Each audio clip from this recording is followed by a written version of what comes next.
Your rights online. Being online can be great. It gives us space to learn and connect with friends and families.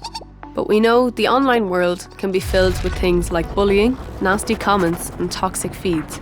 In the past, it may have felt like there were no rules to deal with this stuff online.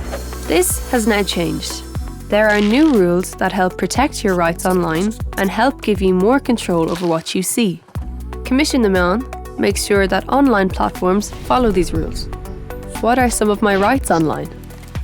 Your right to be protected from harm. You have the right to be protected from harm online. Harmful content online might include violence, abuse, or harassment. Platforms must restrict harmful and illegal content in their terms and conditions. Each platform must also give you more control over the content shown to you to protect you from being continually fed content that you might find upsetting. Your right to report. If you see content online that you find distressing, you have the right to report it. Reporting options should be easy to find and easy to use. Your right to express yourself. While we all need to think about what we share online, if a platform takes down content you have posted or uploaded, you have the right to understand why and to appeal this decision.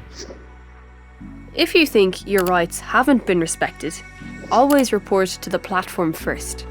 If you need help with this, or for more information about what Coimisiún Meán does, check out www.cnam.ie.